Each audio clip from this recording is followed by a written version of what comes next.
right, welcome back to another episode of the Psychopedia podcast. I'm your host, Investigator Slater. And if it's your first time here, welcome. If it is your 146th time here, I think is the number we're at, amazingly, welcome home, freak. Your dark queen receives you, loves you, and thanks you for being here. I almost said your dark mother again. Do you remember when I said that, Tony? What episode was it? It wasn't that long ago. And for some reason, instead of your dark queen, I said your dark mother. And then I was like, that was weird. That was strange. And then I got so many comments, which like, thank you guys. You made me feel like not an idiot. And you were like, you can be my mom. Yeah, I just birth a whole audience of freaks out there. It's great. It's perfect. I do love them. I do be loving them. So they are kind of like family. Exactly. So I'm going to keep the intro kind of quick today because we have a very long case to go through today. I will give you something to look forward to.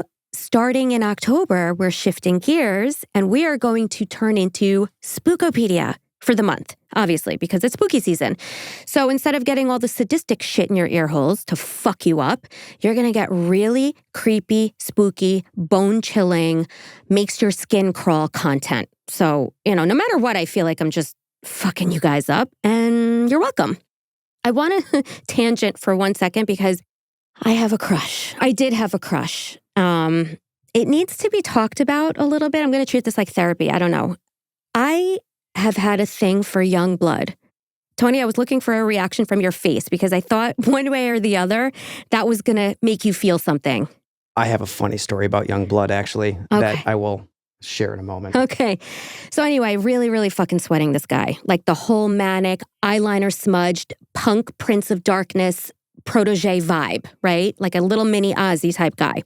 Not really, by the way. I really don't think he's a mini Ozzy. I know that Ozzy handed him the torch, the rock and roll torch. I get all that. I still don't see him in the same class. But anyway, I was still ready to risk it all for young blood because I thought that he could fix me with his eye contact. I really did. Until I heard him on this little red carpet type thing interview before the VMAs. And he goes, the question was something like, are you ready for your performance tonight on the VMAs? And he goes, I'm as ready as a rabbit on Easter. That was a terrible accent. Let me try that again. I'm as ready as a rabbit on Easter. Fuck, I can't do an accent. Matt just came back from Europe too, so this definitely stings him. I'm trying to say that he said he was as ready as a rabbit on Easter.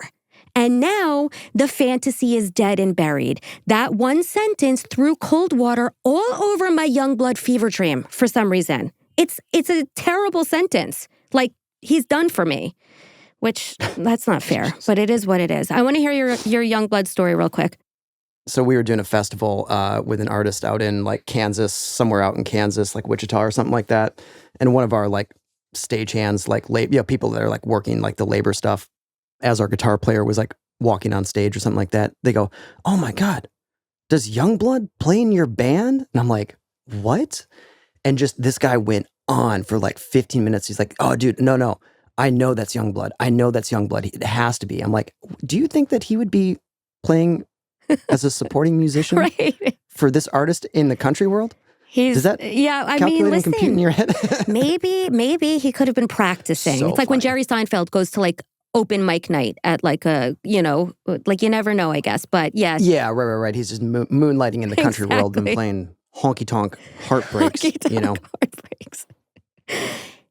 If you guys are so happy, which I really, really hope you are, and I really, really work to ensure that. But if you are so happy with what you hear here on Psychopedia, first of all, thank you, because I love creating what you hear and feel and think about and have nightmares about.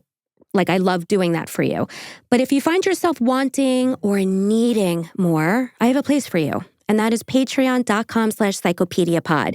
Guys, first of all, I'm revamping Patreon in the very near future. So it's going to absolutely completely blow your mind, if it isn't already, because this is what we have going down already.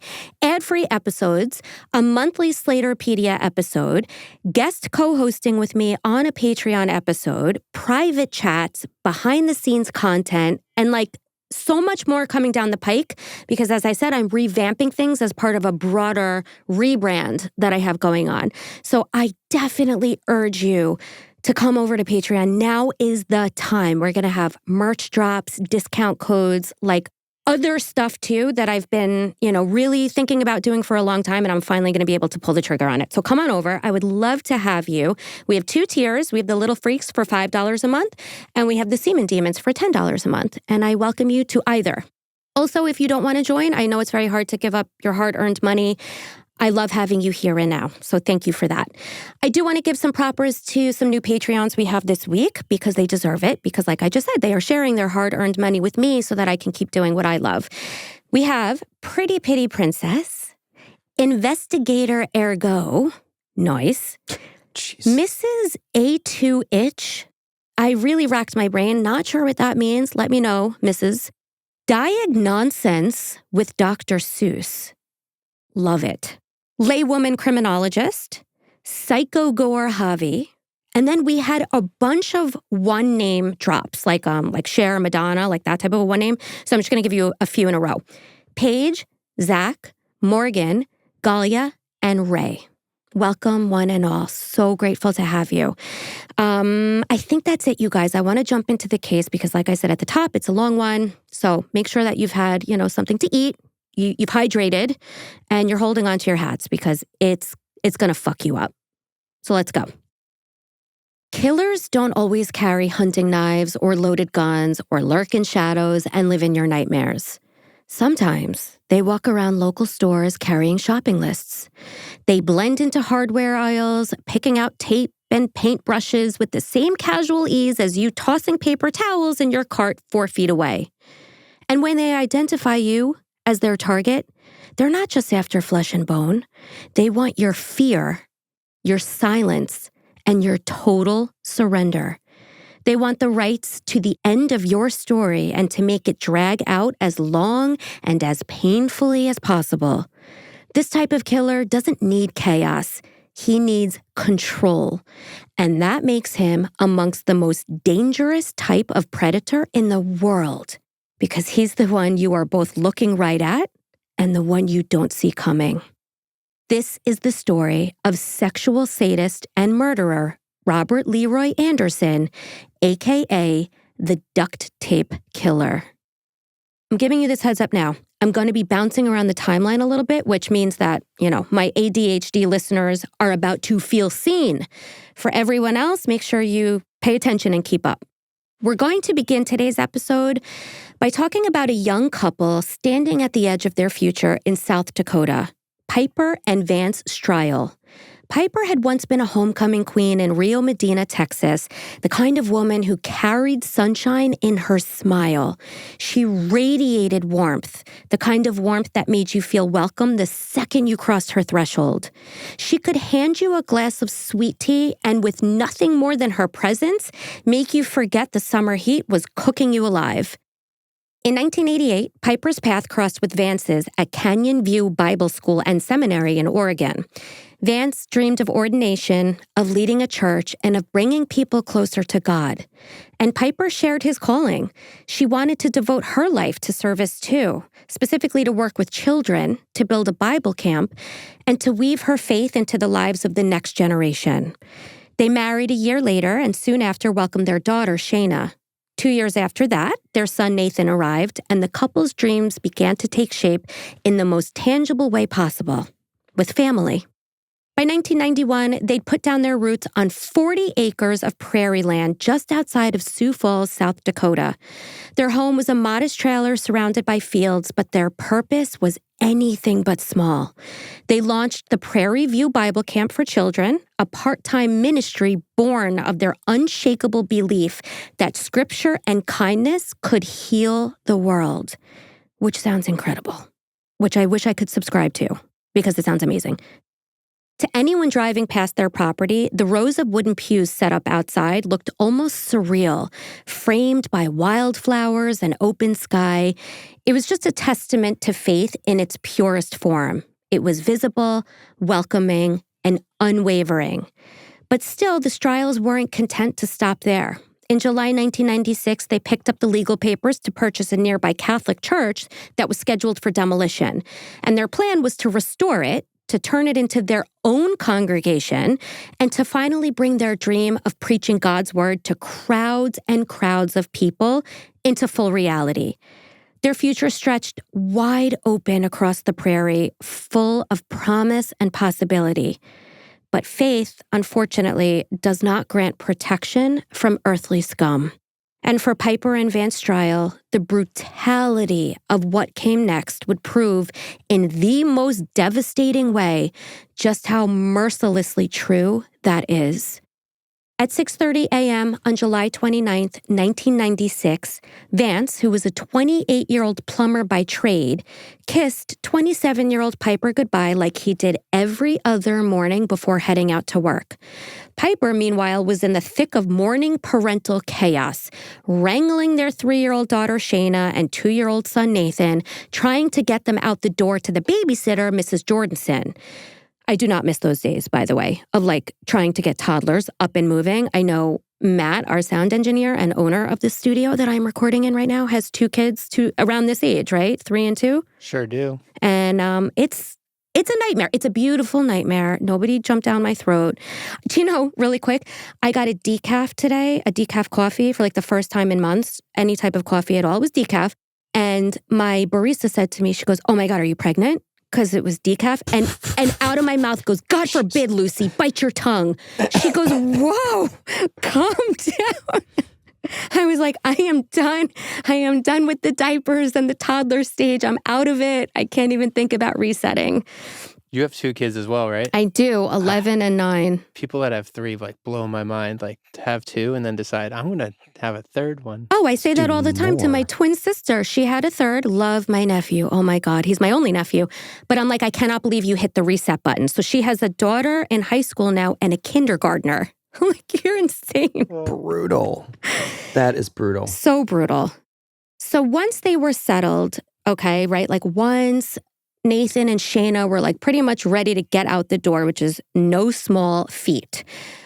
Piper planned to then head out to her job at the Southeastern Mental Health Outreach, where she devoted herself to caring for a mother and a son with disabilities. I mean, Piper really sounds like an angel among us. Chaos, coffee, a ticking clock, step and repeat, right? That was just another typical morning in the Stryle household. And at 9:20 a.m., Piper called Mrs. Jordanson, the babysitter, to say that she and the children were on their way. Sadly, that simple, casual phone call was the final heartbeat of normalcy this family would ever have. At noon, Vance called Piper on his lunch break just to check in, as couples do, but Piper didn't pick up. So he left a voicemail asking, quote, "Honey, where are you?" And the casualness of that simple message is absolutely haunting once you know the truth about why Piper hadn't picked up the phone. Fast forward to 3 p.m. when one of Piper's coworkers, Patty Sinclair, was alerted to the fact that Piper, ever the reliable employee, hadn't shown up to work. So Patty rang the Stryle household to find out why Piper hadn't shown up for work. But someone else unexpectedly picked up the phone. It was little Shayna, Piper's 3-year-old daughter. Patty asked the little girl if a grown-up was there, to which Shayna replied, no, it was just her and her brother. Then this tiny little child delivered a line that nightmares are made of when Patty asked where Mommy and Daddy were. She said, and this is a quote, "They are killed. A mean man carried Mommy away." Then Shayna hung up the phone. Patty immediately called back. This time, Shayna was crying uncontrollably, saying that she didn't want Mommy to die and that she didn't want Daddy hurt. Now, court records later confirmed that Shayna indicated that Piper left the house with a man in a black car, a man that she said she knew. Patty, who stayed on the phone with Shayna for 45 minutes, yelled for a coworker to call the police right away. Sheriff Gene Taylor with the McCook County Sheriff's Department arrived at the trailer just after 5 p.m. So think of all those hours that those children were alone in the house. Yeah, just sitting there wondering, what's happening, what's going on, probably just absolutely terrified out of their mind. Oh, my God. Whoa. And, quite literally unable to process what they saw, which I'm obviously going to go on to explain. Like, they literally just don't even have the mental capacity to understand. But like, her instincts, she knew on a human level that her mother was in serious trouble. The door was wide open when the sheriff arrived, gaping like a mouth mid-scream, and the place where the glass should have been on the screen door was now vacant. The bottom step of the deck leading up to the trailer was knocked off, and the second step was broken as well. When Sheriff Taylor stepped inside, he saw a chair and an ironing board tipped over and a steak knife sticking out of a wastebasket near the front door. It was absolute chaos and the kind that speaks of struggle. Piper's purse was also flung across the floor, its contents scattered, and household items were strewn about like props on a horror set, which obviously it is never a good sign if somebody is missing, but their purse is still there, because it means that they were not robbed. The goal was their person. Then Sheriff Taylor moved to the back bedroom where he spotted a small child, unharmed physically, but emotionally shattered and sobbing about how mommy was going to die. Nathan was also found to be physically unharmed, though was dazed and found wandering through what can only be described as the wreckage of innocence, a home-turned battleground littered with the kind of terror that no child should ever have to witness. Shayna went on to explain how, quote, a bad man in a black truck came. There was a loud noise, and mommy said to get Nathan and hide, end quote. One thing, and one thing only at this point, was clear, and that was that Piper was gone. So I was curious to know how common or uncommon it is for an adult to be abducted from their own home by a total stranger. And it turns out that statistics specific to adult abductions, especially occurring at the victim's home, are like not reliably recorded. First of all, and this is interesting, abduction is not a standard crime category. And this is partly because abductions rarely happen in isolation, meaning they're often part of other crimes like robbery, assault, sexual violence, or, unfortunately, homicide. Also, adults who vanish don't typically meet the criteria for entry into the category of quote-unquote missing, and for whom there is a reasonable concern for his or her safety. So that, all of that is to say that much of the available data from the FBI relates to child abductions. Pop quiz. On average, about how many people under the age of 21, because that's, again, where the data focuses, are abducted by strangers in the United States per year? A, fewer than 350 people. B, 700. C, more than 1,000. I feel like it would be a higher number if we were including like adult statistics in there. So like I'm gonna go middle of the road at 700. That seems about maybe right. All I don't right. know. Matt, it seems high. You want to take a shot? That was choice B was 700? Yeah. And what's choice C? More than 1,000. More than 1,000 and A is 300. It's just so many either way. Yeah, good point. Very good point. Yeah, true. I'm going to go A. I'm just going to hope A. Okay, well, you're correct. But to your point, Matt, that's still it's just an astronomical number, right? Either way. But it is fewer than 350 people under the age of 21 have been abducted by strangers in the United States per year, on average, between 2010 and 2017. That's what the study was focused on. Other sources actually place it to about only 100 cases per year, and I don't say only to be insensitive. Obviously, those are still, No, of course. Beautiful lives. It's devastating, but that's just to kind of put it in context. Like sources actually say it's probably even lower than 350. And of that, residential abductions come in at about 32 per year, but include abductions by someone known to the victim, like a relative or a parent that doesn't have legal custody, but like enters the home and takes the child.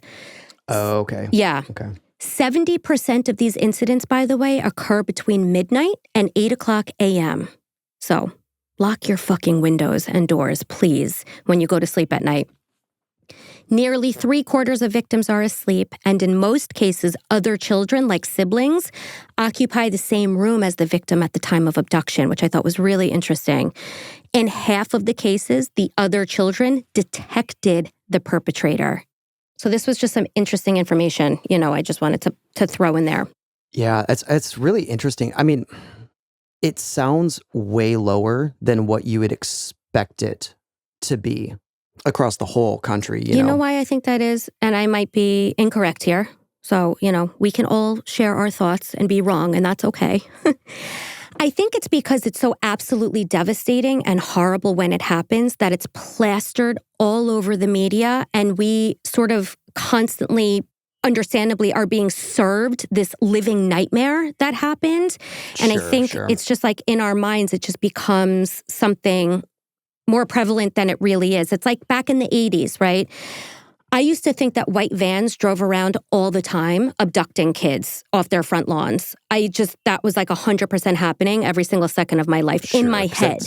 The story that gets pushed out into the media and is like, oh, here's this like panic scare, keep an eye out because there's predators everywhere thing, which is true to an extent, but also.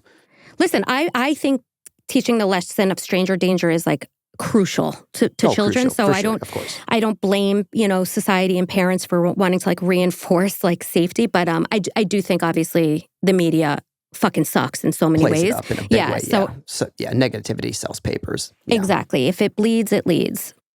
Hey, question 2 with these stats on this. Does that include things like human trafficking numbers or is that just like straight abductions? Really, really good question, Tony. Really good, because I actually explored that avenue in my research and I was going to include it. No, this does not include human trafficking.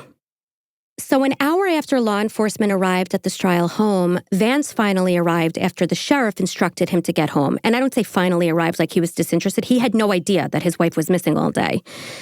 Shayna explained how a man not only took Mommy, but also took Nathan's brand new blue tent that he just received the day before on his 2nd birthday.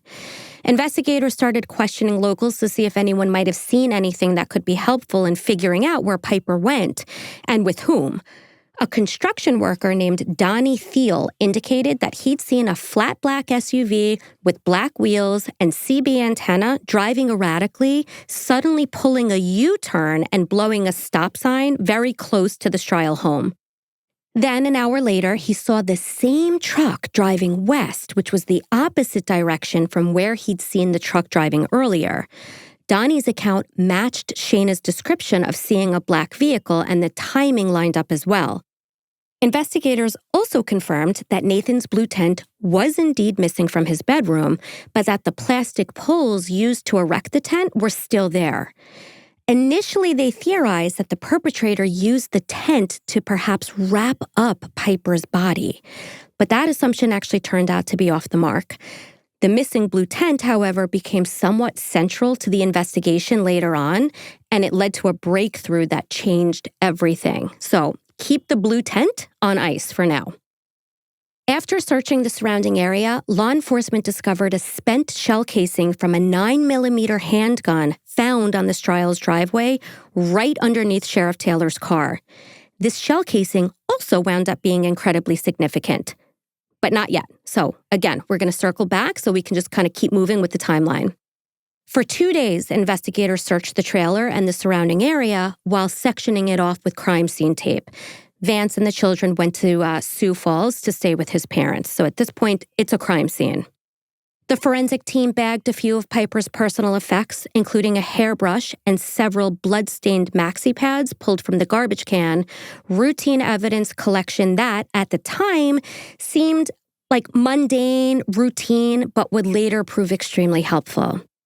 Then, on August 1st, Vance remembered something crucial.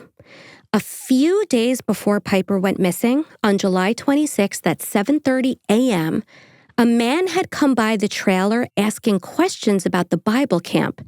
His name was Rob Anderson, and he looked to be about in his 20s and was balding. Piper politely answered the man's questions about the Bible camp, jotted down his address and phone number, and encouraged him to return the following summer when camp would once again be in session. And she took his information because she was like, basically, I'll send you information over the course of the year.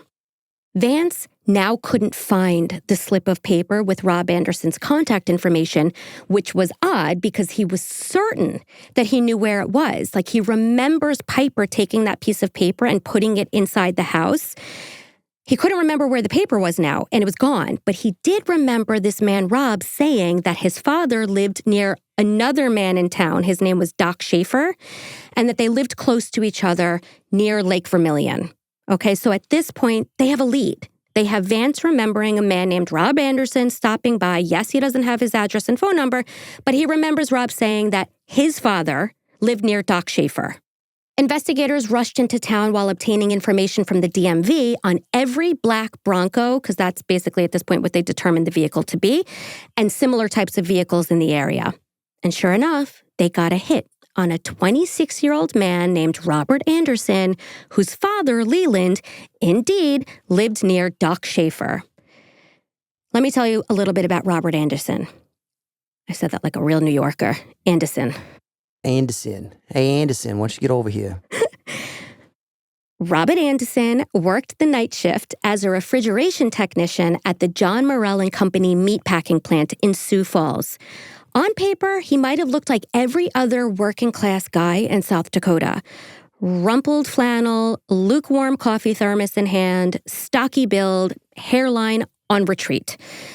The kind of guy who gripes about overtime and lives by the comfort of cured meat in the morning. On the surface, completely average, like deceivingly so, because what went on inside Robert Anderson's mind was anything but. You see, Robert Anderson was a sexual sadist. His arousal didn't come from intimacy or connection. It came from suffering inflicted by him. What excited him was the sight of pain, the sound of fear, and the breaking of another person's will. For Robert, domination wasn't optional. It was oxygen. He craved control, fed on humiliation, and found pleasure only in the agony of others. It wasn't a passing urge or a dark curiosity. It was a need. A compulsion. The one thing that made him feel alive was making someone else wish that they weren't. And the fact that this man had taken a young mother from her home in front of her children was like a signature scrawled in blood, a reminder that his appetite wasn't just for violence, but for the echoes of screams that would haunt those children for the rest of their lives. So let's dig into Bobby Boy and figure out where, when, and how it all went so spectacularly wrong inside that shiny, balding head of his. Robert Leroy Anderson was born on December 4th, 1969 at Sioux Valley Hospital in Sioux Falls, South Dakota, one of 4 children to Leland and Ruth Anderson. He had a tense relationship with his father, Leland, who was a self-centered man constantly breaking the law, which was par for the course for the Andersons, apparently, because one of Robert's brothers, Billy, served prison time for manslaughter, while their other brother, Lee, stabbed a man 7 times in the throat, chest, and hands with a 7-inch buck knife. Lee also stabbed the man's wife in her hands before attempting to flee, which ultimately earned him a life sentence. Incredibly, at one point down the line in this case, all 3 Anderson brothers, Robert, Billy, and Lee, all served time together in the South Dakota Penitentiary. A real family reunion, matching jumpsuits and all. Sadism runs in the family, huh? Yeah, it does. In this case, for sure. Also, can you just say penitentiary correctly so people know that somebody on this recording can pronounce things normally? You're going to put me on the spot and my Midwest drawl is going to come out so hard. They were all in the penitentiary together. You did it. You did it. I can't. I'm incapable. Potentially off the record. We had a keyboard player that got arrested for possession a couple years ago. He's in lockup and he's sitting there in the cell. You know, he's in like the holding tank or whatever. And all of a sudden they bring his brother around. And he's like, "Oh man, you're here to bail me out? That's so cool, man." They opened the cell door, put his brother in. No. Oh my God. he's like, "Oh, what'd they get you for?" So even before that point in Robert's life, the matching jumpsuits with his brothers in lockup, back in middle school, Robert's sexual compulsions had already begun to germinate, like a malignant growth spreading silently through his brain before it wound up taking over. Middle school Robert would tell his friends about his desire to engage in aggressive, harm-inflicting sex with a kidnapped woman. That's very specific, which is quite young considering research suggests that sexual sadists often report experiencing first sadistic fantasies around ages 15, 16. The acting out with partners or victims tends to begin in the late teens or 20s. So for him, at 11, is very young, even as far as sexual sadists are concerned. That's very young for any sexual activity whatsoever. That's true, let too. alone sadism to start popping up, yeah. But this very much reminds me of the cannibal cop case that we covered. Gil Valle was the main perpetrator in that case. I talked about in that episode, and we can link it in the show notes, Cannibal Cop, how Gil was essentially blindsided by the development of certain unconventional sexual feelings and thoughts at age 11, which is the same age as Robert here. Because whenever Gil would see images of bondage and S&M, if it popped up on TV or in a movie or he caught a glimpse in a magazine, he would become instantaneously aroused. And he said, because I read his book, that he didn't choose to feel sexually electric every time he saw a young woman getting tied up, as she struggled before the camera. It was kind of like, it wasn't the life he chose, but the life that chose him type of thing. By the way, totally not giving him a pass because, nobody gets a pass when I try and understand and explain what people have gone through or they're trying to explain themselves who they are. I'm not giving a pass. I'm just saying in his case, he was very clear. He woke up every morning wishing he did not have this sexual fetish. I don't think that was true here of Robert.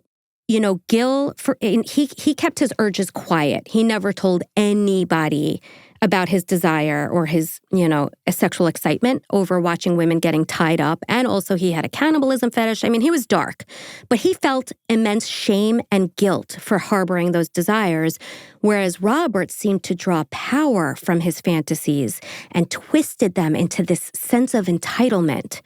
To him, the idea of kidnapping and harming a woman wasn't just thrilling, it was his right.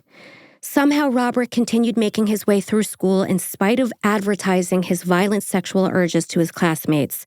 And I don't think he was advertising like he was telling his friends. Probably just bragging about it, right? Yeah, and his friends, because I've read interviews with them now, they're obviously adults now and they know what Robert went on to do. And they're like, we thought it was locker room talk. This was also back in the day and shit just was not on the radar to the extent that it is today. But yeah, you hear them in interviews and they're like, we just thought he was shit talking. We had no idea. When Robert first walked into Washington High School, so now we're aging him a little bit here in the case, he wasn't some lost cause from a shitty family.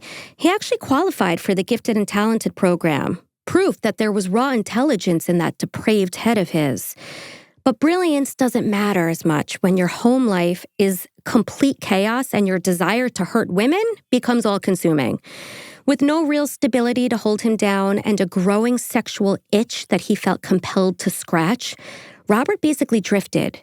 He eventually moved to Kansas City to live with a friend, Glenn Walker, as well as Glenn's family, which was his chance, more or less, at a clean slate, like a do-over that most kids in his position never get. But Robert squandered it. He dropped out of school, slid from job to job, and began sinking into a private world that was darker than anything his former classmates or coworkers could have imagined. By the time he hit young adulthood, Robert's mind had become a theater of cruelty.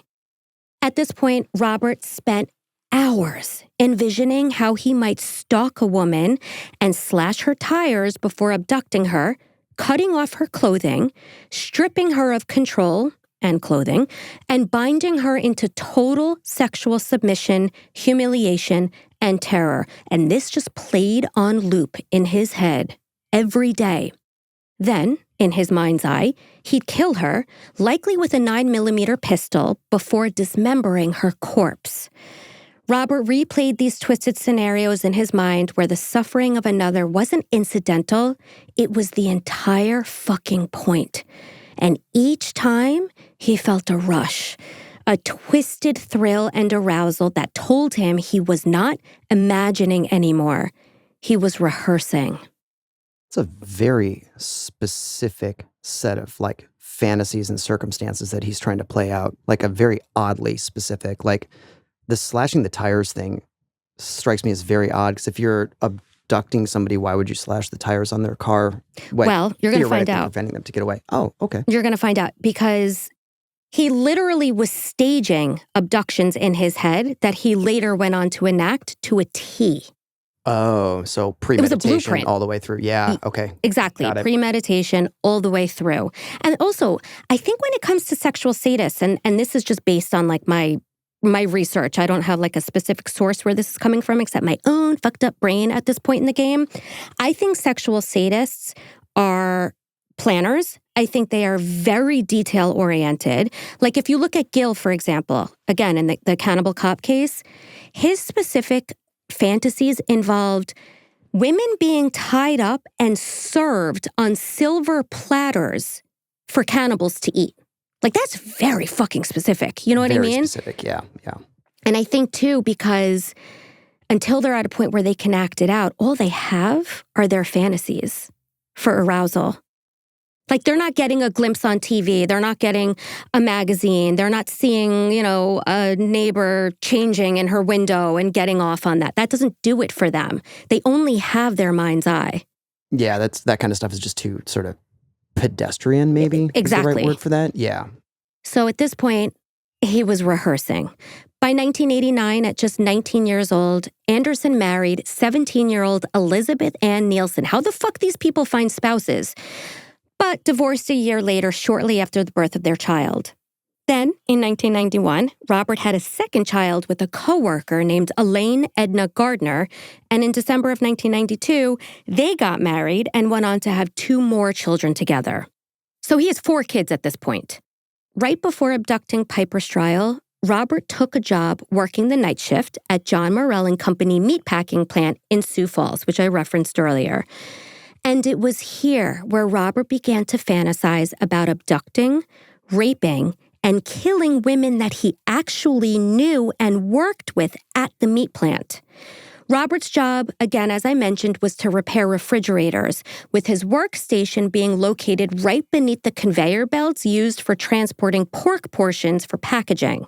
He couldn't take his eyes off the women working the assembly line, and when he realized his arousal was becoming obvious, Robert knew that he needed somewhere more private.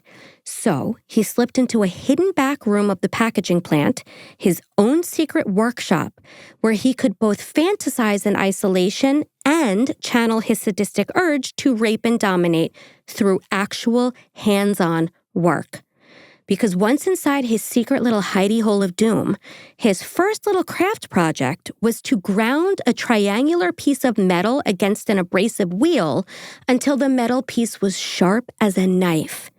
Then Robert cut a sheet of a 1/2-inch plywood and trekked holes in the corners where he bolted in eye rings designed to secure a struggling woman fighting against restraints. He completed what would become known as the bondage board by gluing a piece of outdoor carpeting to the surface and then placed this torture device inside his dark blue Bronco.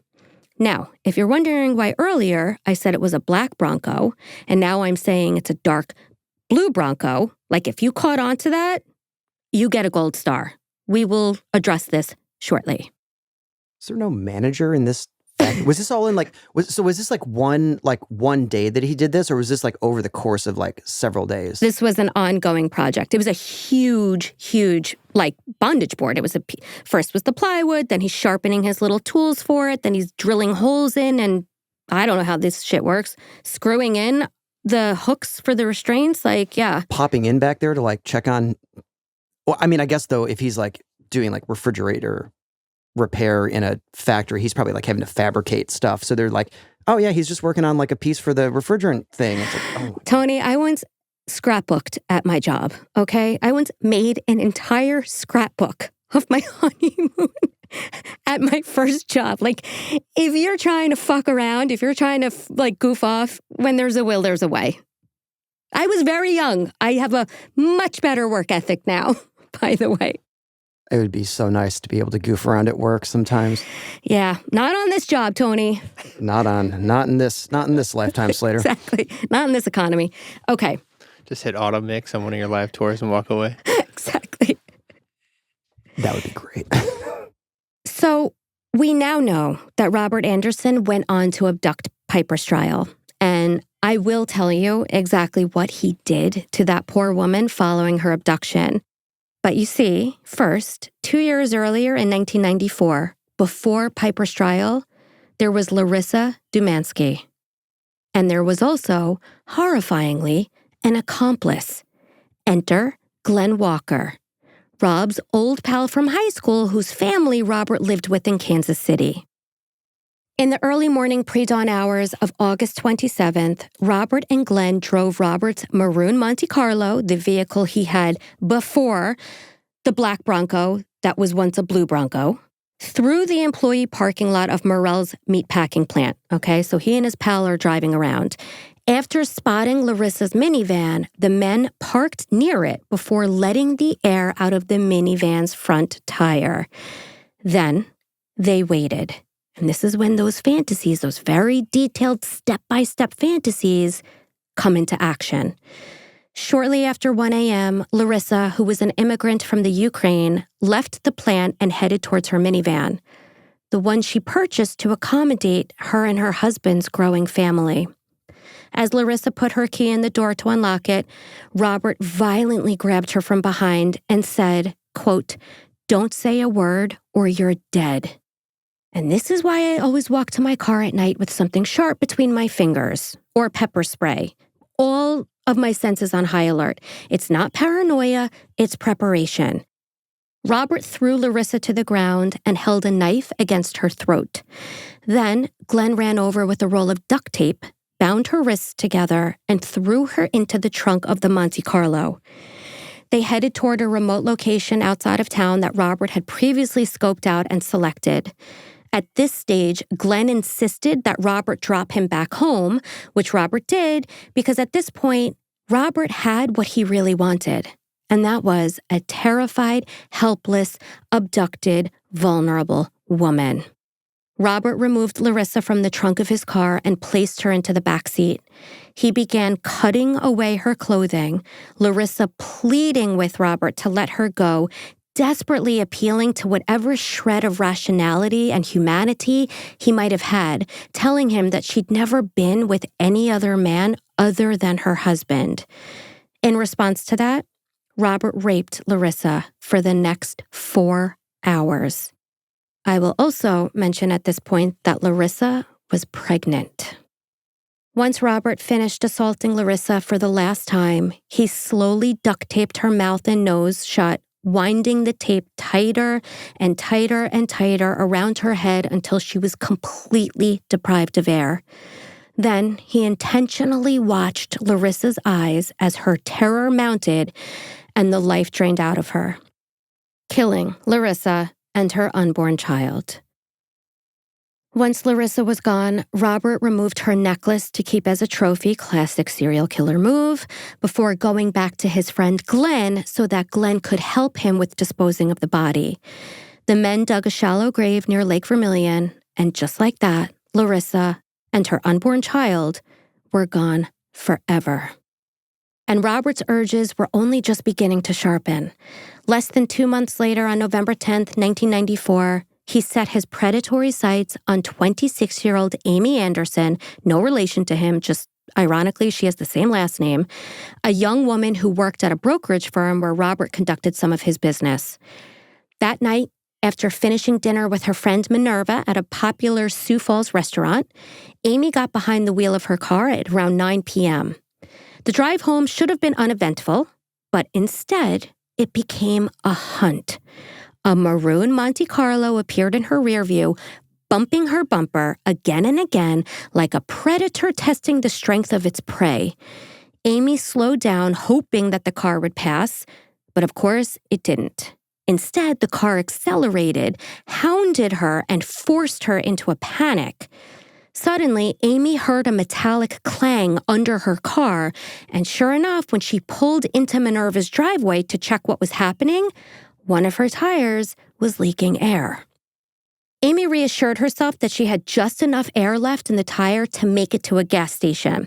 So she said goodbye to Minerva after dropping her off at her home, slid back into her car, and pulled away into the night.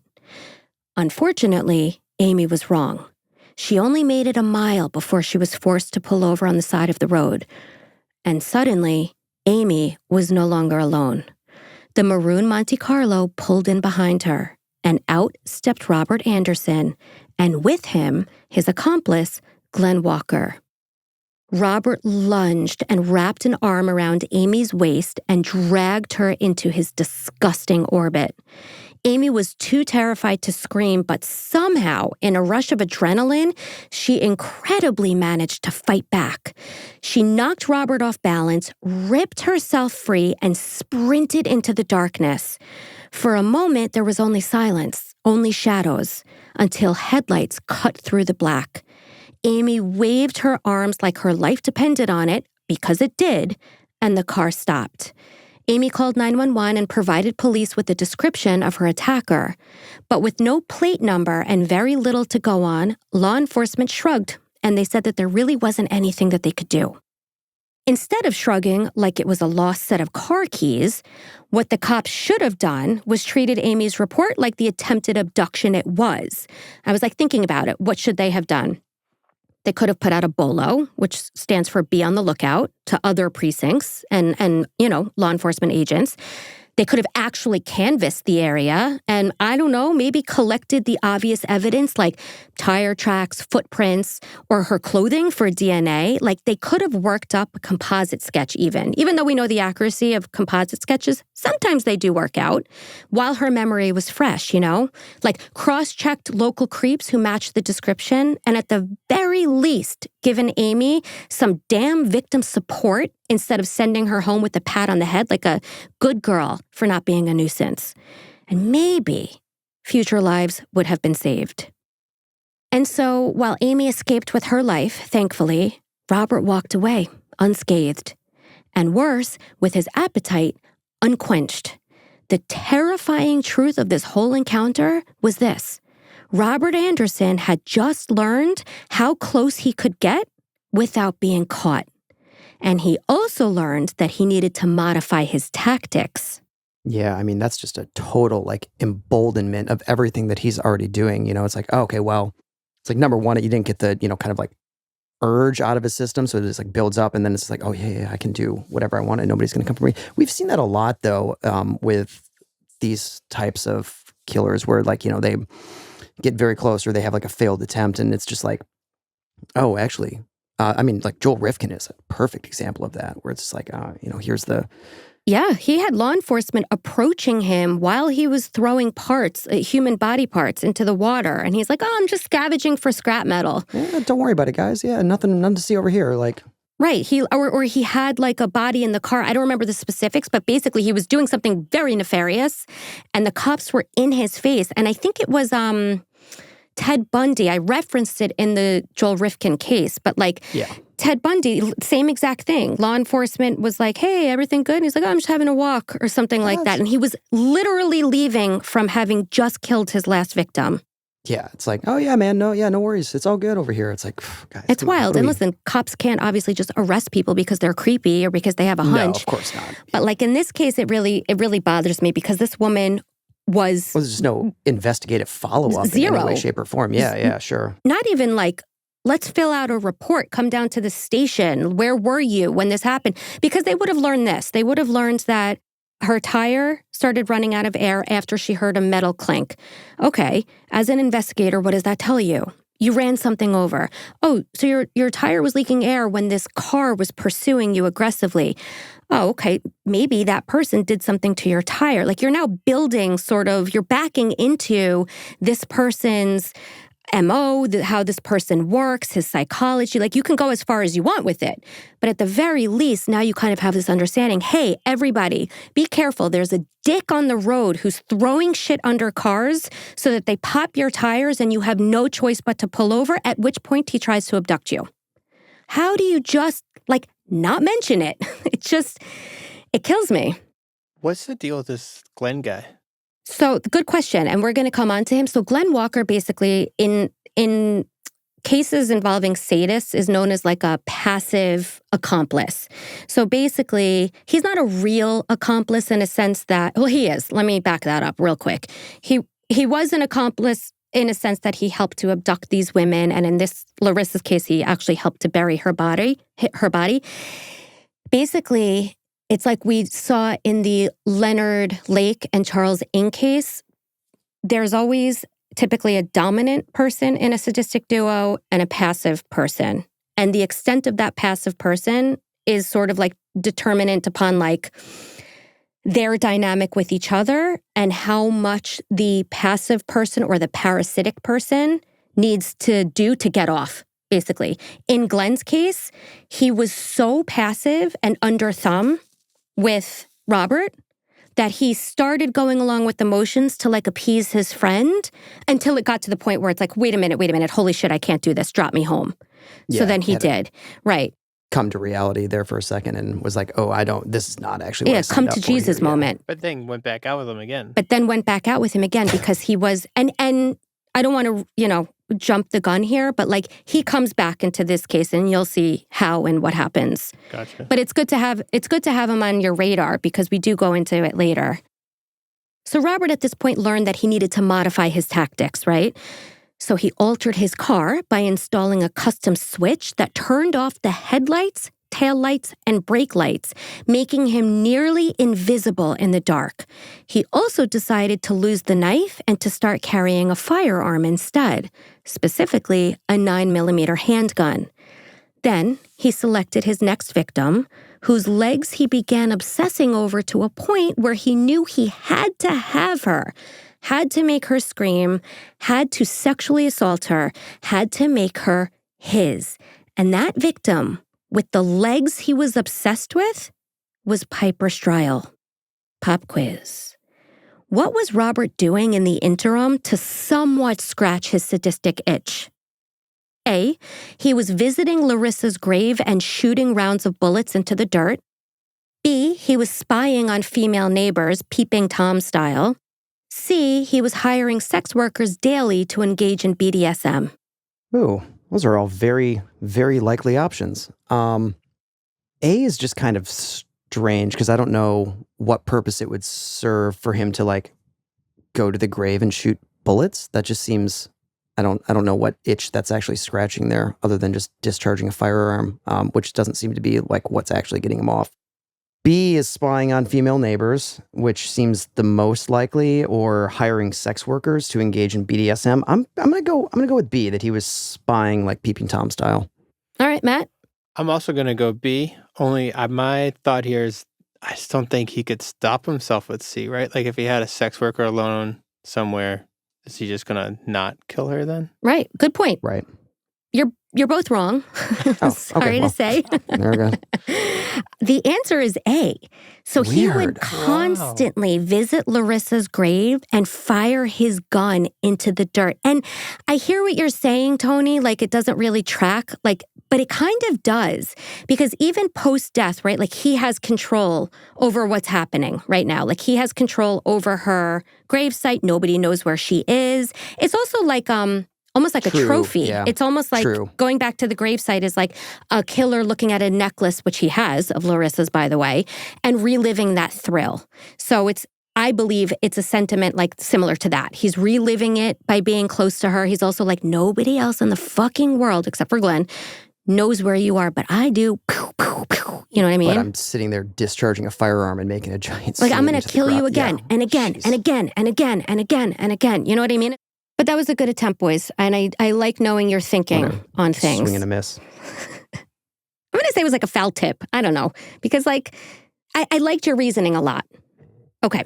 In addition to reliving the horrific incident by visiting the grave, Robert also decided at this point that he needed to get rid of Larissa's body. His paranoia was escalating, which is also very, very common to see at this stage in a killer's journey, especially since at this point, he was now on the outs with Glenn Walker, whom he feared might turn on him at some point. So, this is horrific.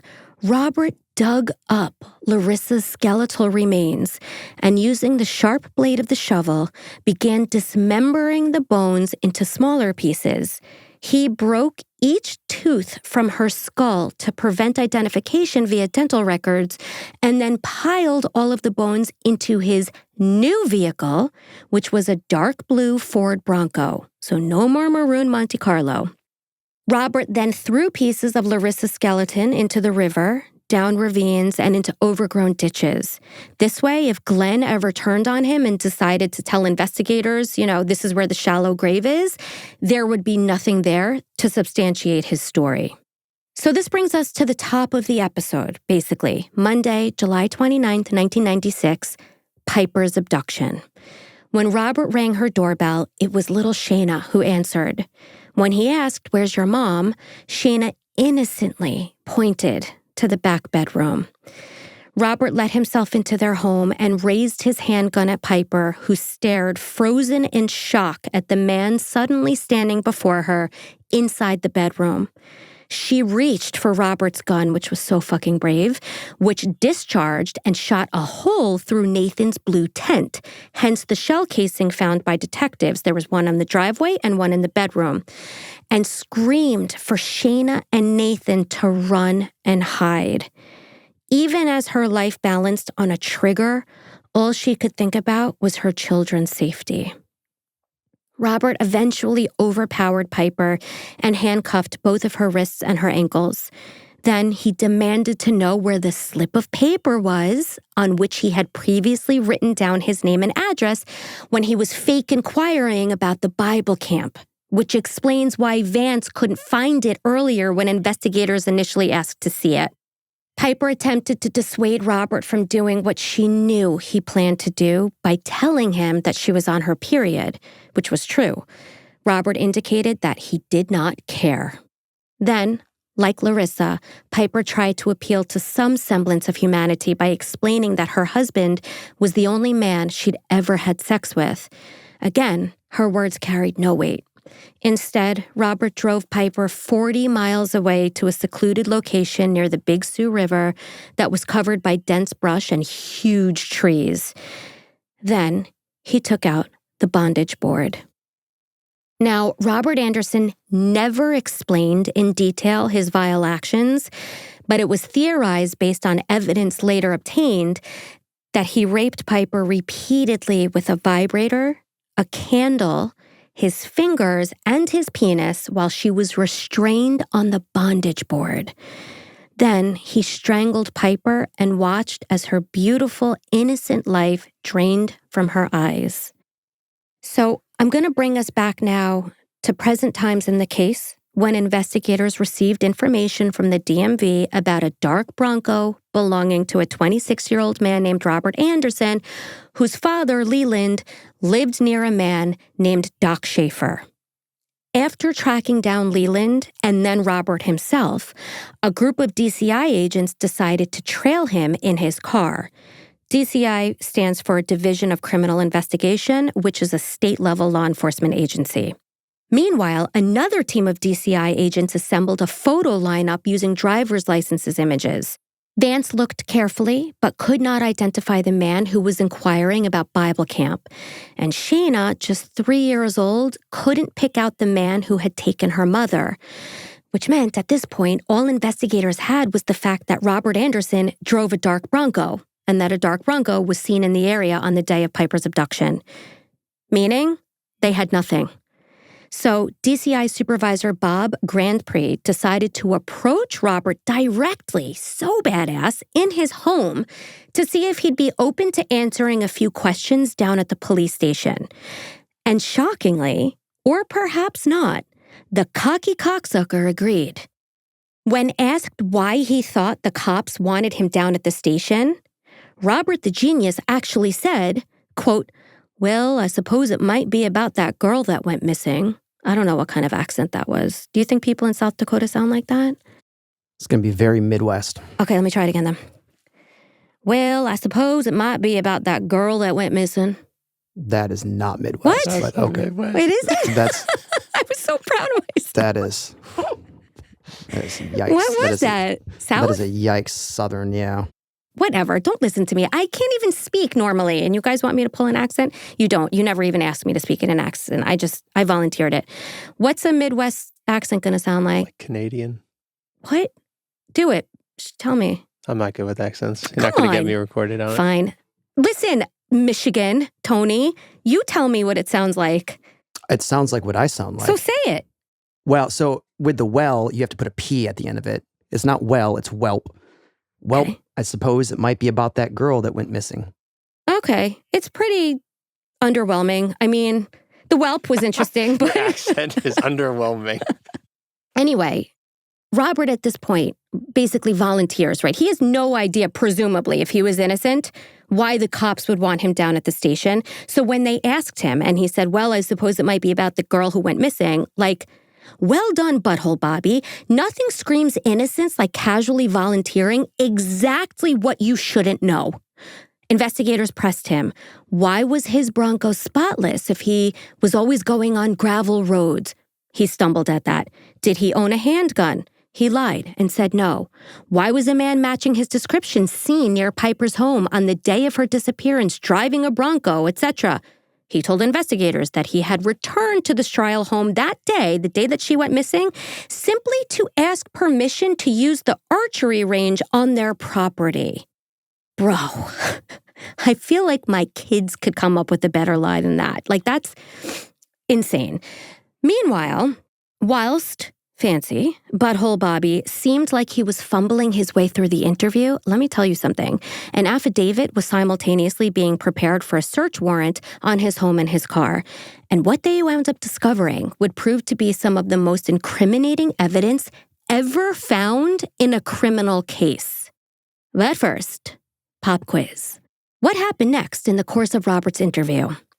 A, he intentionally farted to exert control over the situation and make his interrogator squirm. Jesus. Okay. B, Well, we know that one's not the... well, it could be that ludicrous. B, he compared his IQ to that of Albert Einstein. C, he started laughing uncontrollably and couldn't continue. All right. It's definitely not A. You made that up. 100% guaranteed. Definitely not A. Definitely not A. Compared his IQ to that of Albert Einstein, I mean, he is pretty... I mean, if he's cocky enough to go to the police station and, like, you know, discuss this, like, he might think that he's also hyper intelligent too. Or laughing uncontrollably. You know what? Against my better judgment, I'm going to go with A. You know what? That's so far-fetched that, like... Okay. I think that might actually be the You're answer. going to try and call my bluff or what you think is a bluff. All right, Matt, what you got? I'm going to go C. I don't doubt that this guy thinks he's as smart as Einstein, but if he keeps stumbling through this whole thing, I think he's going to get nervous and start laughing and realize that he's completely screwed himself. Which is exactly why I made that one up. Because it would track. Exactly. I also made up A. Farted in the room. That's obviously. Of course you did. Yeah, this motherfucker compared his IQ to that of Albert Einstein. Then, and I want you to remember what you just said, Matt, about how he was like stumbling through his interview and stuff like that. So Robert started going off on tangents about black holes in space and the speed of light, the Roman Empire, theories of physics. He even claimed to have developed his own theory of light. This guy's just a regular Neil deGrasse Tyson, isn't he? Exactly. Jeez. But here's the thing. While Robert initially came off like an idiot, like a delusional asshole stumbling his way through an interview, he actually spent the entire interview playing cat and mouse with detectives. And he'd led them right up to the answer they wanted. He would dangle it just within reach before yanking it away with a lie, a deflection, or some smug little half-truth. What I'm saying is it was less idiotic and more calculated performance. And Robert relished every second of it. In fact, some experts believe that Robert Anderson displayed a Ted Bundy-level intelligence in terms of possessing a high level of cunning and deceptive abilities. So while I'm over here joking, I'm calling him Butthole Bobby, and I'm like, you know, what an idiot. He told him exactly what he shouldn't have said, and da-da-da. He knew exactly what he was saying and to whom he was saying it. About to say, actually, you said at the top that he was like in a gifted program, wasn't he? Correct. Now, I want to say, too, that while he definitely was a cunning and deceptive motherfucker, he was also a complete dimwit in other ways that wound up biting him in the ass. So, like, he's... As they always are. As they always are. Robert especially loved the hypothetical question that detectives asked when they asked, quote, if someone kidnapped Piper, what do you think they'd do to her? Robert perked up immediately and said, I've heard that when a woman is abducted, she is tied up and raped, sometimes kept as a sex slave. And then he went on for 2 hours describing exactly what he thought women liked having done to them sexually and what somebody in Piper's situation would be having done to her. And at the end, Robert, cocky and arrogant, asked the detectives, quote, what did you learn? Because at that point, he knew they had absolutely nothing. I don't know why that gives me chills, but it does. Because he's playing with them. He's a predator. What did you learn? Like, I'm in the control seat. You think you have the control with your cute little badge and your fancy suit. And I'm sitting here in my, crumpled blue-collar clothing, whatever. But I am schooling you motherfuckers. Oh, it's chilling. Before letting Robert go, they indicated that they obtained search warrants and took samples of his blood, hair, and fingernails, which I'm actually surprised that he agreed to. I guess at this point they had the search warrants. I was going to say I'm surprised he agreed to all of this, but at that point he didn't have a choice. Then they strip searched him, at which point they noticed that Robert wasn't wearing any underwear. And this was a detail that would later link him to Piper's disappearance. So I know I'm dropping all these breadcrumbs between the blue tent and the, what else did I say to remember? There was something else. And now him not wearing underwear, but this all comes together. These are all like puzzle pieces, and it will all come together to give you the full picture soon. Inside Robert's Bronco, agents uncovered receipts and actual items from 3 different hardware stores. Amongst the haul were a pair of brown jersey gloves with hair still clinging to them, 2 household sprayers, a 3-inch paintbrush, a hand sprayer, red yarn, a compact disc, a 16-ounce bottle of craft paint, a bucket, an army entrenching tool, flashlight, a walkie-talkie, 2 toolboxes, and of course, duct tape. The paint had been used to disguise Robert's Bronco, so he painted it. Samples were taken and chemically tested, and it was determined that the Bronco had been painted with the exact same material that was purchased on July 29th. So after abducting Piper, he painted his vehicle. But the idiot paints it from dark blue to black? I mean, maybe go red? Maybe completely change the aesthetic? So let me tell you what was inside one of his toolboxes. A 5-inch tear gas container, nylon straps, red and black spray paint, an X-Acto knife, eye bolts, small pieces of some unknown plants like weeds, wooden dowels cut into 9-inch pieces, a vibrator, a half-burned candle, and about 9 feet of chain.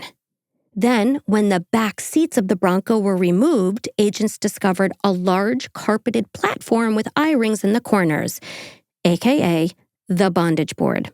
And stuck to the bondage board were 4 dog hairs and scraps of black and white cloth, which would later be determined to have belonged to Piper. It was her top. She was wearing a black and white striped top. The hairs were also a match to Piper's yellow Labrador, Chase. On the board, there were also 5 rectangular pink and gray stains that looked like spray-painted silhouettes. And it was later determined that these were the outline of tire poppers, which Robert sprayed black so that they wouldn't be seen at night. So remember how Amy Anderson, the victim who got away, said that when she was driving, she heard a metal clink and then her tire popped and she had no air in her tire? He was throwing tire poppers. Inside Robert's rundown trailer home, aside from trash everywhere and shitty worn-out furniture, was an oversized roll of duct tape, a pair of jeans with grass stains on the knees and a dark stain near the crotch, and a pair of wet jeans taken from the washing machine that still had leaves clinging to the fabric. Testing confirmed that the dark stains on the crotch were, of course, blood, though at the time, forensic technology couldn't provide a definitive match to Piper, but it was hers. In fact, the blood was found on the inside of the crotch of the jeans, meaning it was likely Piper's menstrual blood left behind on Robert's penis after he raped her. And since he was found to be someone who doesn't wear underwear, right, like during his strip search, it was later determined during trial that the blood was on the inside of his pants after he had raped Piper, who was on her period. You see how all of these details come together to give you a full picture of what happened. It was determined that it was 26,000 times more likely that the blood was Piper's than any random female unrelated to the case. In addition, semen was also identified on the crotch of those jeans. Inside Robert's locker at the meatpacking factory, investigators found porn and nude photographs of a quote-unquote family member, though it hasn't been said which one. So I don't know if he didn't have any sisters. I'm thinking a daughter or something horrific. I don't know. In Robert's backyard shed, law enforcement discovered more duct tape and a very interesting item, a 1.5 by 5 inch piece of stainless steel. On one end, a 1.5 inch triangle of sharp metal spray-painted gray was welded on. So this was some kind of torture device. About 2 days later, Shayna and Vance were asked to return to view more photos. So this is after this interview with Robert, okay? They now have Shayna and Vance down at the precinct. This time, investigators swapped out the stale, outdated photograph from his license for a more current one of Robert Anderson. And almost instantly, Vance pointed straight at Robert's photo. No hesitation. He was the guy who came to inquire about the Bible camp. And separately, little Shayna, poor thing, carrying all that trauma too heavy for her tiny frame, also chose the same photo and clearly identified Robert Anderson as the man who took her mommy. On August 2nd, 1996, Robert Leroy Anderson was officially arrested on charges of first-degree kidnapping. They couldn't charge him with murder since they still didn't have a body. The day before, a massive search effort had been launched. 500 volunteers from near and far, some on horseback, joined forces with the governor, law enforcement officers, helicopters, 40 trained search and rescue canine units, scuba divers, an entomologist, and even psychics. Local businesses donated so much food to the search effort that it took 60 women from the nearby church to distribute all of it to the volunteers. Authorities even brought in NecroSearch International, which is an organization I had never heard of prior to this, or hitherto. It's a highly trained group of volunteers that specialize in locating secretly buried bodies. What a specialization there. Yeah, that's very niche. However, sadly, even though investigators collected several boxes of potential evidence from the enormous search effort, none of it really yielded anything useful. With Robert Anderson now under arrest, the results started coming in from the items obtained during the search of his car, home, and backyard shed. The plants that I mentioned, the little weeds that were found inside his toolbox, only grow along a riverbank where there's a lot of shade and no animal grazing.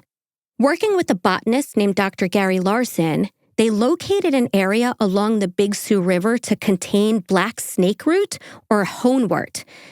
The National Guard was contacted and a response team was activated to rake through that area, which yielded an extremely valuable piece of evidence, which was a piece of wadded up duct tape covered in strands of human hair. Next to it was half of a black and white top cut and ripped from the neck to the bottom hem, the same top that belonged to Piper, whose fabric had also been found attached to the bondage board. And also, a piece of that same top was also discovered on the side of Highway 115 by a passerby. The hairs found on the duct tape were also, of course, a match to the ones taken and tested from Piper's hairbrush, and also were later confirmed against the DNA taken from the blood-stained maxi pads from the garbage in her bathroom. Interestingly, these were evaluated by Cellmark Diagnostics, who had analyzed evidence in both the O.J. Simpson and John Benet Ramsey cases. Those hairs were confirmed to be Piper's with 100 million to 1 odds. So at this point, the case against Robert Anderson was stacking up. Investigators had physical evidence. They had Vance and Shayna identifying him. They had a witness placing his freshly painted Bronco near Piper's home the day she vanished. And they even had Robert himself admitting that he'd been there, though he claims he was only there to ask about using her property for archery. Bail was set at $500,000, a number he could never accommodate. Meanwhile, Robert's wife, Elaine, because remember, he's fucking married and has kids, went to the media to defend him, insisting on her husband's innocence. But Larissa's husband, Bill, stepped forward and told a different story. That Robert had worked with his now missing pregnant wife at the meatpacking plant, that he'd worked alongside Robert too, and that Robert had always been a, quote, nasty, dirty-minded man who constantly bragged about sex and how he performed it, end quote. Larissa, by this point, had been missing for 3 years. One of Robert's longtime friends, Jamie Hammer, came forward with a goldmine of insight into Robert's twisted behavior and deviant sexual interests. During police interviews, Jamie indicated that Robert had always been obsessed with torturing and murdering women, going all the way back to high school. Jamie Hammer was all set to testify at Robert's upcoming trial, but was actually arrested 2 weeks beforehand, which threw a serious wrench into the prosecution's strategy and forced them to scramble to shore up their case without his credibility intact, right? Because they're calling up this guy up to the stand to be like, I swear to tell the truth, this guy's a douchebag, but you've also been arrested, so how great is your credibility, right? Now, Robert Anderson had 2 trials, one for the abduction of Piper Stryle, and a second one for the rape and murder of Piper Stryle and for the murder of Larissa Dumansky. The first trial began on April 8th, 1997, and took place in Aberdeen, South Dakota. Robert was defended by Sid Strange and Mike Unk, 2 of the best defense attorneys, courtesy of the taxpayers of South Dakota, since he couldn't afford to pay for legal counsel.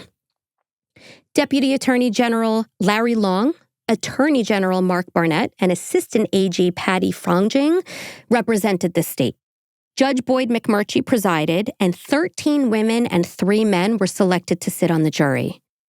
The second trial was held in Minnehaha County Circuit Court in South Dakota, and for that one, Robert Anderson had John A. Schlemigen and Mike Butler in his corner, with Judge Tim Dallas Tucker presiding. So those are the players for both the trials. I'm more or less going to combine the trials since there's overlap in terms of witnesses, evidence, and like the psychological portrait of Robert that emerged in court. So I'm not going to walk you guys through 2 trials here, but first, I got a pop quiz for you. Pop quiz. Which statement is true? A, Robert Anderson asked his attorney, Mr. Strange, if prison commissary sold duct tape. B, law enforcement discovered garden gnomes on Robert's property to have been staged in sexual positions. C, Piper's father, John, was not allowed in the courtroom after threatening to kill Robert Anderson. This is a good one. C seems the most likely because that seems like something that somebody would do, which probably means that you made it up. I'm going to go with A, that he asked his attorney if the prison sold duct tape, because that seems like something that would like itch his proclivities. And if he's thinking that he's about to go to jail, then, you know. He wants to make sure he's set. All right, Matt, what's your answer? I don't know. I don't think it's A. Sorry, Tony. The whole time he's been thinking about duct taping and torturing women. I don't think he'd duct tape and torture men. So I'm going to say not A. I think C makes sense, but I think Tony is also right that you would do that. So I'm just going to do the gnomes, I guess. Just do the gnomes. You're both wrong. Oh, so it is the most likely answer, the most non-weird answer? Too much about you these do. things. What a red herring. What a fantastic red herring. If you have a gut instinct, my biggest piece of advice with these PQs is like, go with it. Because if you start thinking, you're going down a rabbit hole and, you know, it doesn't usually work out in your favor. Okay, guys, so John Potts, who was Piper's father, said that since the prosecution was not seeking the death penalty, he'd go ahead and eliminate the problem himself. Boom. So he was barred from being within 1 block of the courtroom thereafter for the first trial. Now, it might seem like the prosecution pretty much had an open and shut case, but really, all they had in terms of a reliable, definitive witness was a 3-year-old girl who saw a mean man in her house. This is the first trial, right? The abduction. Incredibly, every piece of evidence could be poked full of holes by the defense, each with a somewhat plausible explanation. There was some legal and ethical debate about whether or not Shayna should be made to testify. In the end, she did, but she did so in a room at the public library versus the courtroom. She had a legal advocate with her and wore a blue and white dress with red tights and red shoes. She sat cross-legged on the floor, clutching the same fluffy security blanket that she always brought with her to therapy. Across from her was Dr. Cynthia Pilkington, the child therapist helping Shayna to navigate the nightmares, flashbacks, and crushing guilt that she carried after her mother's abduction and death. Once the questions began, Shayna, understandably, completely shut down. She covered her head with the blanket and attempted to disappear, causing people in the courtroom who were watching. They were actually watching this, by the way, on a television because, as I said, this was happening in the library. It caused them to turn their heads and close their eyes at the heartbreaking sight. In the end, there would be no eyewitness testimony provided at Robert Anderson's trial. Then came a breakthrough from inside prison walls. An inmate named Jerry Brunner, who served time alongside Robert Anderson in the South Dakota State Penitentiary while Robert awaited trial, revealed what Robert had whispered to him in secrecy, or so he thought. Brunner recounted in chilling detail how Robert said that he abducted his victims and what he said he had done to them sexually. He shared information only the killer could have known, details that investigators later verified, and he did this in exchange for receiving early release, which was granted. It was only after Jeremy came forward that the second round of charges was filed, and that second trial would prove to be the one that finally sealed Robert Anderson's fate. Jeremy told authorities to check the Stryle home, where they would find a hole in the bedroom floor, a bullet that had torn through a little boy's blue tent, which he said would also be missing, as Robert had taken it in an attempt to hide the evidence of the bullet hole. He described the exact places that Robert had hidden trophies as well, including Piper's wedding ring, Larissa's heart-shaped necklace, 2 pairs of handcuffs, and a 9mm gun and clip. All of which were discovered at Robert's grandmother's house between the ceiling and wall of her basement, just as Jeremy indicated. Piece by piece, it all lined up. He even provided a hand-drawn map as to where investigators could find each of these things. The accuracy of Jeremy's account made him credible, and it meant one thing. Robert Anderson had confessed to his crime behind bars, and Jeremy Brunner had just handed that confession to the prosecution, along with the literal smoking gun. So that obviously comes full circle with why that tent ended up being important, because nobody but the killer, or in this case, the friend of the killer who he told, would know where that blue tent was and why it was missing. And of course he would just divulge all of this to his cellmate or his friend in prison because he's sitting there bragging about it. He thinks he's gotten away with the whole thing. Correct. He's an arrogant fuck. Meanwhile, Jeremy was indeed released early, I believe 18 months early as promised. But 3 weeks later, after his release, he was rearrested for selling 50 hits of LSD to undercover narcotics officers. That's a lot of LSD. That's a quality dude right there. Moving on to another shady piece of shit. Matt, I dedicate this section to you. Is it Glenn? Glenn Walker. Thank God. I thought you were about to call Matt a shady piece of shit, and I was about to be like, Slater, you like him. I would He's never. Okay. If you recall, like Matt, that Glenn was Robert's accomplice in kidnapping Larissa Dumansky and agreed to disclose where her body was buried. So Glenn joined law enforcement in a squad car and directed them to the location where he and Robert previously buried Larissa in a shallow grave. A rib was discovered, as were fragments of a pair of blue jeans, as well as duct tape and bones from an ankle and wrist with duct tape still attached.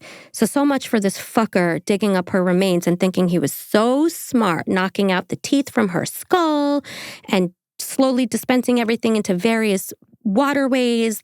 The idiot. Like, you're not smart, Robert. You are, but you're not. You know what I mean? 15 9mm shell casings were also discovered around the gravesite because remember how Robert used to shoot his gun into the dirt, as well as 2 brown jersey gloves, 2 socks with foot bones inside, and 2 leather sandals, one with a toe bone still inside. And lastly, guess who else testified? Which you won't be able to guess because he hasn't been involved in this case yet. FBI sex crimes profiler Roy Hazelwood. Boy Toy Roy explained his professional conclusion that the 2 crimes of Larissa's murder and Piper's disappearance were for sure committed by the same perpetrator. Robert's aggressive sexual habits followed a very distinct pattern, as confirmed by 3 former girlfriends who were interviewed. In the end, after the first trial, Robert Leroy Anderson was found guilty of the first-degree kidnapping of Piper Stryle and sentenced to life in prison. Robert turned to the prosecuting attorneys and said, quote, "I hope you rot in hell." Following the conclusion of the second trial, Robert Leroy Anderson was found guilty of kidnapping and murdering Larissa Dumansky and raping and murdering Piper Stryle. And for that, 3 days later, on April 9th, 1999, Robert Anderson was sentenced to death by lethal injection. And as for Glenn Walker, Matt, Tell me. Always forever going to link you to Glenn Walker. He was tried in early 2000, and he pled guilty to attempted kidnapping of Amy Anderson, remember the woman who got away, accessory to kidnapping and first-degree murder, and conspiracy to kidnap Larissa Dumansky. After serving 15 years at the South Dakota State Penitentiary, Glenn walked free a full 15 years earlier than his original sentence, all thanks to good behavior inside. Which I know is a conversation for another time, but what is the fucking point of sentencing someone if you're going to chop it in half? Like, okay, I know people need to be incentivized not to kill each other once they're on the inside. They need to be incentivized to have good behavior. There needs to be the room for growth and rehabilitation and forgiveness and growth and chance to do better, yada, yada, yada. I'm sorry. You were sentenced to 30 fucking years and you were a good little puppy inside. So you got your sentence reduced by half? I don't know. I don't know what I want. I'm just really talking honestly here. I don't know what I want to see because I really do believe that people, deserve rehabilitation and therapy and the chance to do better. But come on. He is very largely responsible for the death of a woman and the attempted murder / kidnapping of somebody else. So you were good on the inside, you sucked on the outside, and you were sentenced accordingly. I don't know what I want. I'm just emotional and I'm just venting. Well, and it's kind of like when they do the multiple life sentences and all that kind of stuff too, where it's just I understand the point of doing that, if you have 5 charges that all are worthy of life sentences, doing this life and life and life and life and life. It's yeah, but what's the point of doing that if you're doing a life sentence without parole anyways, right? There's no, it's that same kind of mentality. It's sort of this sentencing. So it's interesting because in that case, Tony, I understand it. I'm looking at it through a different lens. So if you're getting life upon life upon life, chances are you've had multiple victims, which I believe that each victim is given his or her day in court and that their killer is being sentenced and they're being seen as individuals who were killed. individual charges that are being prosecuted and convicted, sure. I see it differently in that way. I guess here's what I'm going to leave off on, just in thinking about it very quickly. So I don't know that I'll stand by this when I've had more thought.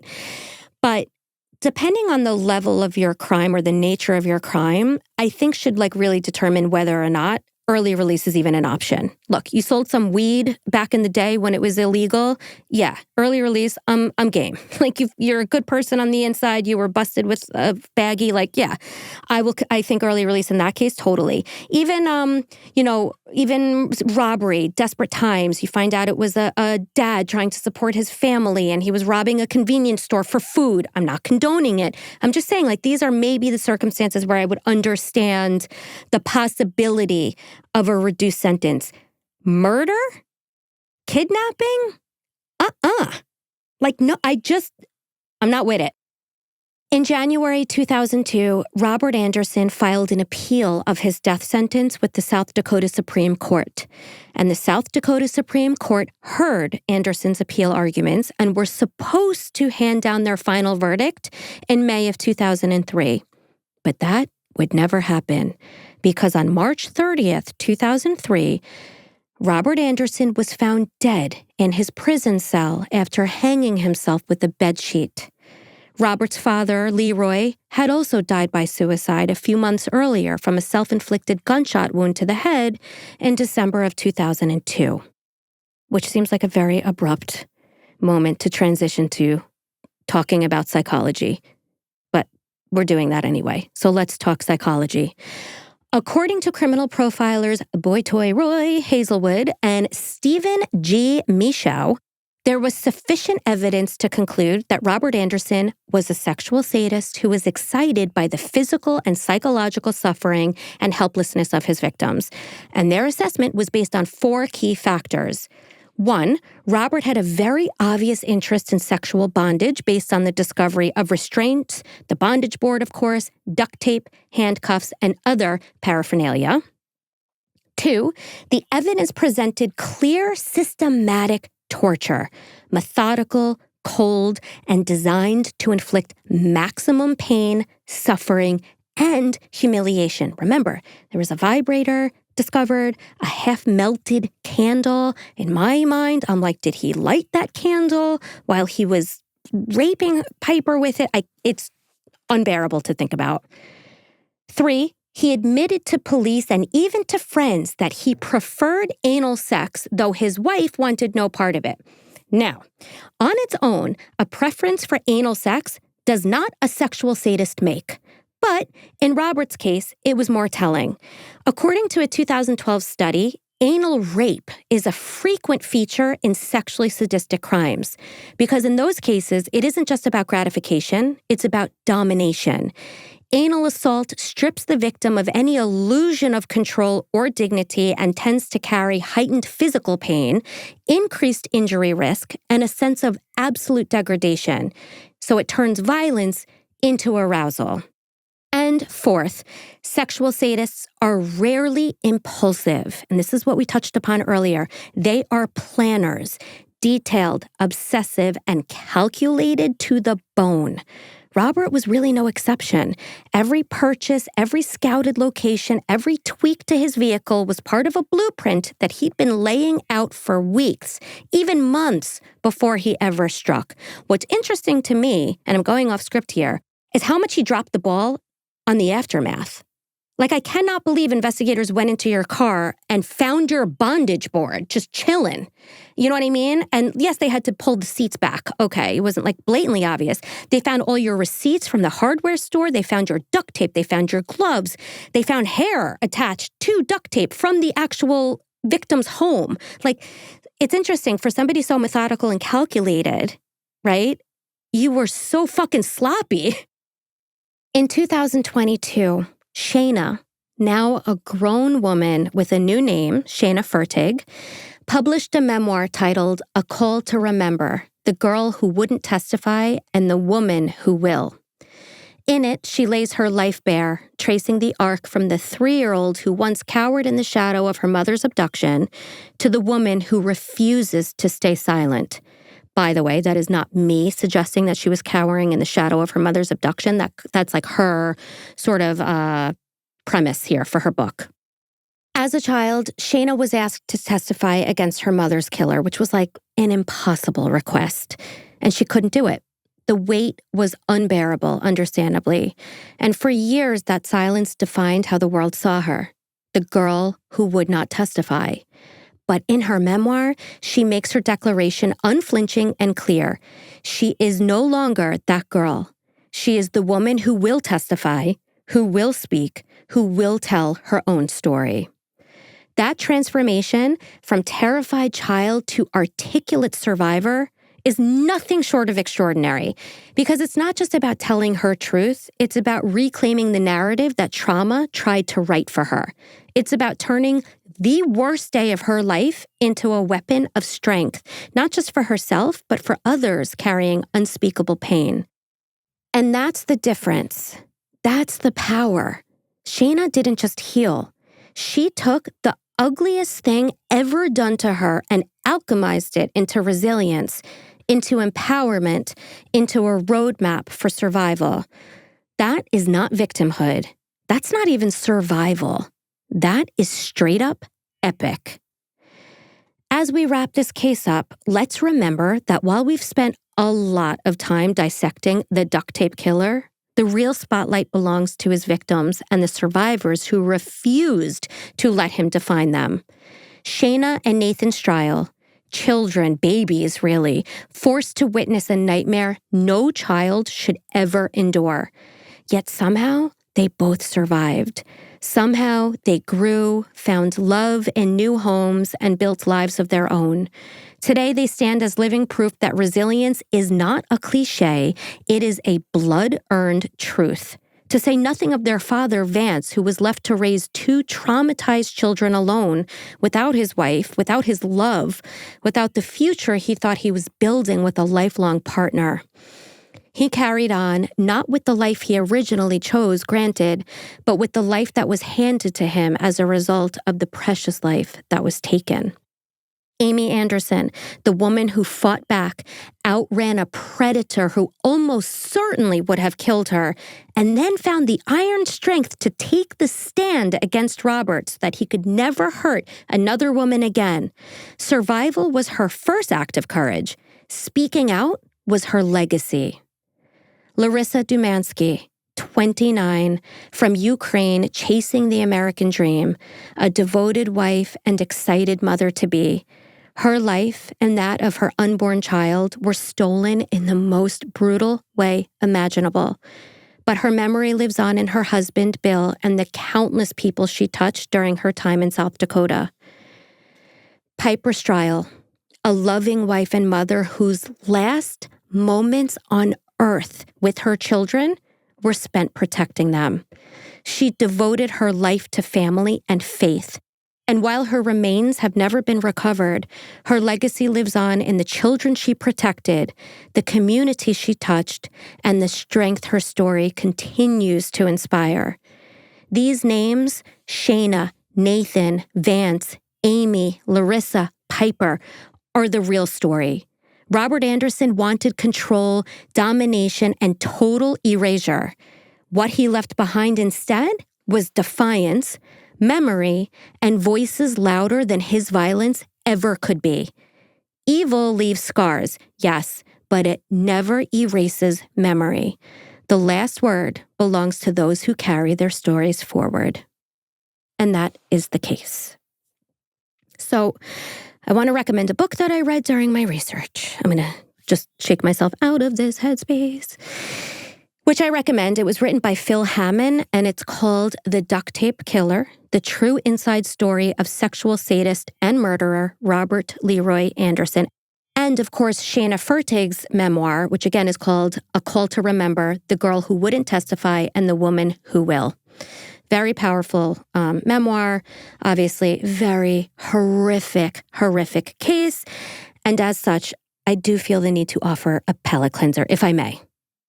If we can shift gears. Yes, okay. So firefighter Dave and I went to open school night last night. And all the kids had to write something about their parents, like anything. And then you had to walk around the room and see if you could identify which seat was your kid's seat based on what they wrote about their parents. Oh, no.